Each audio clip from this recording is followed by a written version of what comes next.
Olá pessoal, aqui é o professor Manuel Campos e nesse vídeo nós vamos continuar o nosso curso de Programação Funcional. Então a Programação Funcional em Java, ela chegou no JDK 8 e essa versão da linguagem trouxe uma série de melhorias. Uma delas são as expressões lambda, que é uma forma simplificada da gente escrever funções. Isso a gente já tinha abordado em vídeos anteriores, mas vamos lá ver algum código. No modo estruturado, a gente tem aquele problema de excesso de detalhes. Se você quiser, por exemplo, obter a maior nota de uma lista de estudantes homens, você tem que escrever um código como esse, que não é complexo. É só muita coisa para algo muito simples. Você tem aquele problema do loop explícito que você tem que escrever. Então, como é que fica com programação funcional? A gente já teve uma ideia nas aulas anteriores, mas para essa aula, a gente vai precisar de um projeto que eu estou disponibilizando o link na descrição. Esse projeto ele já tem uma estrutura básica que a gente vai seguir. Como a gente vai trabalhar com strings, que eu vou falar o que são posteriormente, a gente vai precisar de dados. E o que esse projeto faz é gerar dados de estudantes aleatoriamente. Então a gente tem aqui um conjunto de classes e essa classe app programação funcional é onde a gente vai colocar o nosso código. Então vamos lá, eu vou pegar a minha lista de estudantes e vou colocar aqui um ponto string, mas não vamos nos preocupar com isso por enquanto. Como eu quero obter só os estudantes homens, eu vou colocar um filter, que é para eu filtrar os dados que eu preciso. E o filter, ele pede um predicate. Um predicate nada mais é do que uma função que recebe alguma coisa e devolve um boolean. Nesse caso, é uma função que recebe um estudante, porque a nossa lista é de estudantes. Então, eu vou criar uma variável aqui, um parâmetro estudante, e eu vou chamar de e vou colocar aquela setinha que a gente usa para separar os parâmetros do corpo de uma expressão lambda, de uma função seguindo essa estrutura de lambda. E aqui eu vou pegar o estudante, ponto sexo, e verificar se é igual a m. E assim eu obtenho apenas os estudantes homens. Em seguida, eu quero obter a nota desses estudantes. Então, para isso, eu vou fazer um map to double, porque nota é um dado do tipo double. E o que o map to double espera também é uma função. E isso, inclusive, está claro no nome, no tipo do parâmetro que ele está esperando. Se vocês olharem lá, está toDoubleFunction. É uma função que vai retornar um double. Ela recebe um estudante e retorna um double. Diferente do filter, que recebe um estudante e sempre devolve um boolean. Então eu vou criar um parâmetro estudante aqui, que eu vou chamar de e vou pegar a nota do estudante. E em seguida, depois que a gente fez o map to double, eu consigo fazer um ponto max para obter a maior nota. O único detalhe é, se não existir nenhum estudante na lista, eu tenho que fazer alguma coisa. Por enquanto, a gente vai usar a opção do or else, que é para dizer que eu quero retornar 0 caso nenhum estudante homem seja encontrado. Como eu estou usando o IntelliJ aqui, ele tem alguns recursos fantásticos, alguns atalhos que facilitam absurdamente o desenvolvimento. Por exemplo, eu posso digitar aqui var, pressionar Enter, e ele vai criar uma variável para mim. Eu só tenho que dizer o nome da variável. E outro atalho é você digitar o nome de uma variável, .salt, e pressionar Enter, que ele coloca a variável dentro de um print de uma forma muito mais prática. E assim, quando eu executar, está aqui. Ele me trouxe 7.74 como a maior nota. Só que cada vez que eu executar, ele pode me dar um resultado diferente, porque os dados são aleatórios. Então, não vamos nos preocupar em entender os detalhes por enquanto. A gente vai avançando nisso. Então, esse código funcional, ele foca no core, no núcleo do teu problema, que é encontrar os estudantes homens, pegar as notas e obter a maior nota. Mas antes da gente avançar, a gente precisa entender que lambdas, elas trouxeram a morte de classes anônimas que têm apenas um método. Vamos lá entender isso. Digamos que você quer declarar uma variável do tipo comparator de estudante. E eu vou chamar essa variável de comparator. Se você tentar instanciar um comparator, você vai ver que aqui ele já me mostrou a opção, a primeira opção ali. Eu nem preciso terminar de digitar, basta eu pressionar Enter. Quando eu fizer isso, olha lá o que ele faz. O que ele fez aqui foi criar uma classe anônima. Por quê? Porque comparator é uma interface. Se você pressionar F1 ou Ctrl Q, dependendo do sistema operacional, em cima de algum elemento, você vai ver o Javadoc daquele elemento. E aqui ele está me mostrando que comparator é uma interface. Se é uma interface, eu não posso instanciar diretamente. O que o IDE faz é criar uma classe anônima para mim. E aí eu consigo ver que essa interface comparator só tem um método que tem que ser implementado, que é o compare. Como é um comparator de estudante, ele serve para comparar dois estudantes. E a gente consegue usar isso para, por exemplo, ordenar os estudantes pela nota, ou pelo nome, ou por qualquer dado que você queira. Mas você percebe que é muita coisa para algo muito simples? O que me interessa aqui é só o método compare. A classe anônima, ela é simplesmente um invólucro, é só uma caixa, um recipiente para você colocar o teu método dentro. Se eu quisesse comparar as notas, eu poderia fazer algo desse tipo aqui. Mas vamos lá para um exemplo com filter. Eu vou recortar aqui essa operação porque é o que me interessa e vou apagar aqui o restante e vou dar um Ctrl P para ele mostrar os parâmetros do método. A gente está vendo que o que ele pede é um predicate, um predicado, que, como eu falei anteriormente, é uma função que recebe alguma coisa e devolve obrigatoriamente um boolean. Mas nós vamos fazer isso tentando fazer um new no predicate. Ele já achou lá, é a primeira opção. Se eu pressionar Enter, olha lá o que ele faz. Cria uma classe anônima para mim. Por quê? Predicate, se eu vir aqui pressionar F1 ou Ctrl Q, também é uma interface. E essa interface, a única coisa que ela tem é um único método que precisa ser implementado, que é o método test. E o meu código viria aqui, ó. Só que aqui eu vou renomear esse parâmetro para que era o mesmo nome que eu estava usando antes, porque o meu código continue funcionando. Se eu rodar isso aqui, continua funcionando como antes. Mas como a gente saiu dessa estrutura de uma classe anônima para uma lambda? Então, vamos aqui entender. As lambdas, elas só tiram aquilo que é desnecessário, aquilo que a gente chama de cerimônia da linguagem. Se a gente for removendo essa cerimônia, a gente vai chegar na estrutura de uma lambda. Então, o primeiro ponto é, o override, ele é opcional independente de qualquer coisa. Ele serve para dizer que esse método, ele é um método herdado e tem algumas características, mas você não é obrigado a colocar o override. Como que eu preciso passar por filter? É uma função. A classe anônima, ela só é um invólucro. Então, ela, na verdade, não interessa. Só me interessa a função em si. Se eu tirar o abre chaves, eu tenho que tirar o fecha chaves aqui embaixo, antes do fecha parênteses do filter. E aí o código não está compilando, mas a gente vai chegar lá. Se eu estou criando uma função na chamada de outra função, o modificador de acesso ele não faz mais sentido, porque essa função que eu estou criando, ela só vai ser visível pelo filter.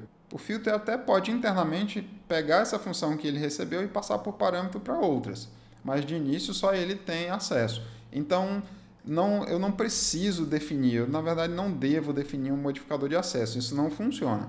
O acesso é exclusivo do filter, da função que está recebendo a outra. E como a gente já viu, essa minha função ela só tem uma única linha, então eu não preciso de chaves. Só que a gente sabe que para chegar numa expressão lambda, eu tenho que separar os parâmetros do corpo da função com uma seta. Eu tiro as chaves, mas coloco a seta no lugar. Se tem uma linha só, não tem return. O return ele deixa de existir. Você não pode colocar. E não tem ponto e vírgula também. O nome da função ele também passa a ser desnecessário.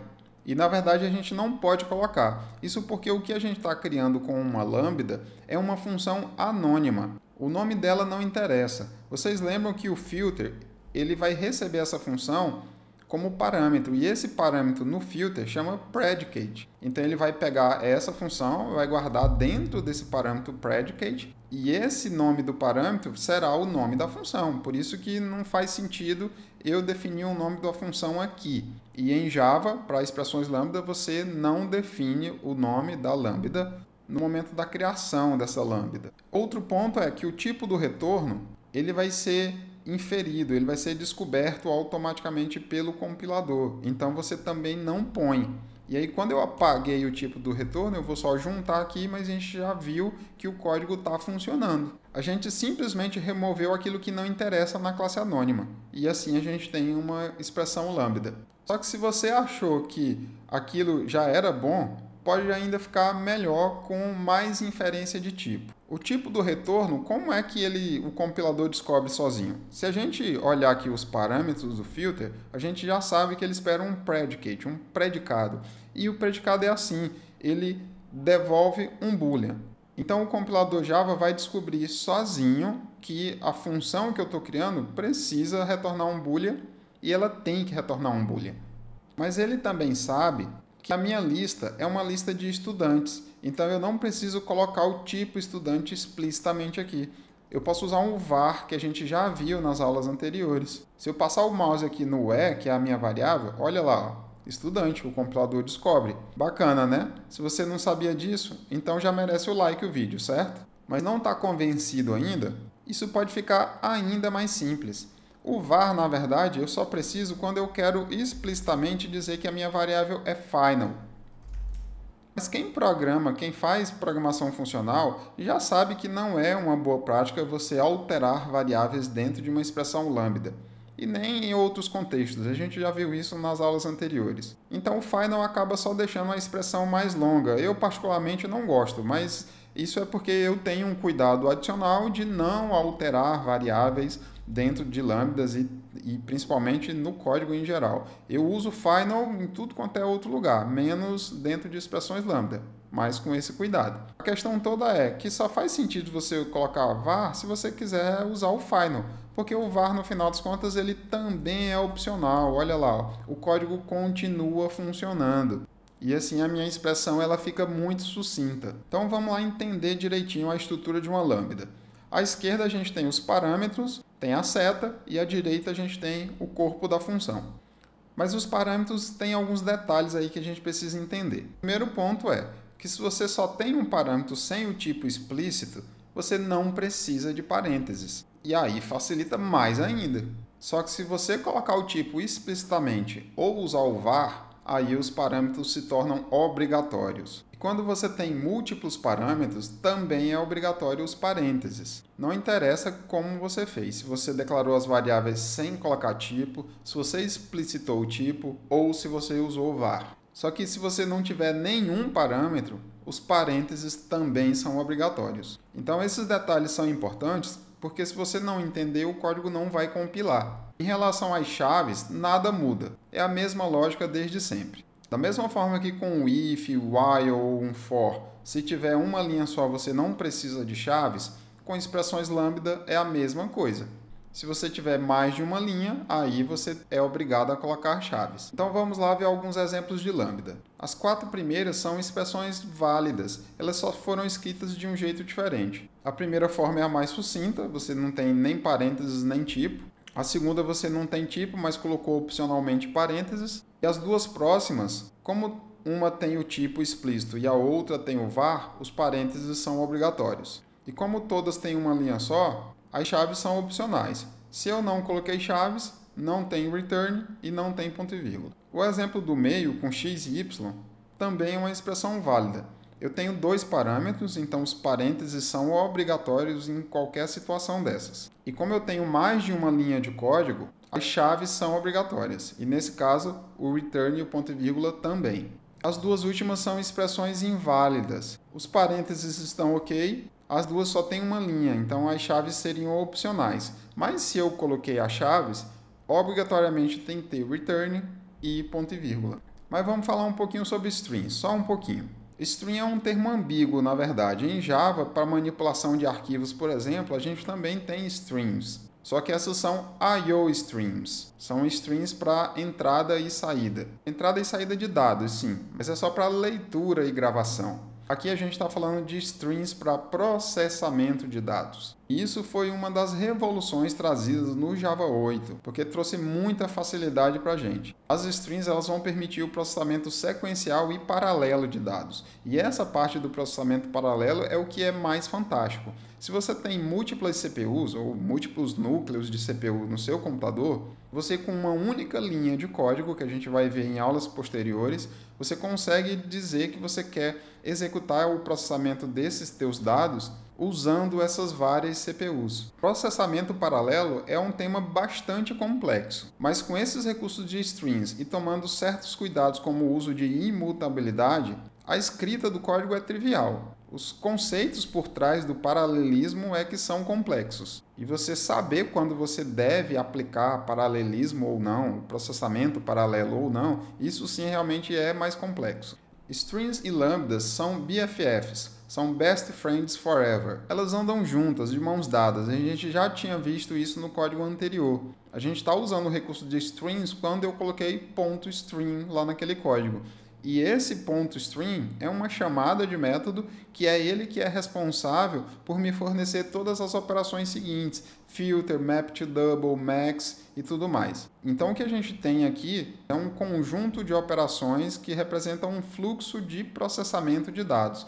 Cada método que eu chamei, como filter, é uma operação diferente. E para essas operações, usando lambdas, eu estou dizendo o que exatamente eu quero que aconteça em cada um desses passos, em cada uma dessas operações. Strings trabalha num modelo de processamento chamado MapReduce. E você vai ver em inúmeras linguagens com suporte à programação funcional, como JavaScript. E esse modelo também é utilizado em sistemas distribuídos, para fazer o processamento distribuído em várias máquinas de um conjunto gigantesco de dados. O map a gente já viu, ali a gente tem o map to double, que é uma operação de mapeamento. Então o que é mapear? Mapear é você pegar um dado e transformar, converter aquele dado em alguma outra coisa. Seja um outro tipo, por exemplo, digamos que você recebe um estudante e você quer fazer alguma modificação nesse estudante. Como a gente já viu sobre imutabilidade, normalmente você criaria um novo objeto estudante com essas modificações que você quer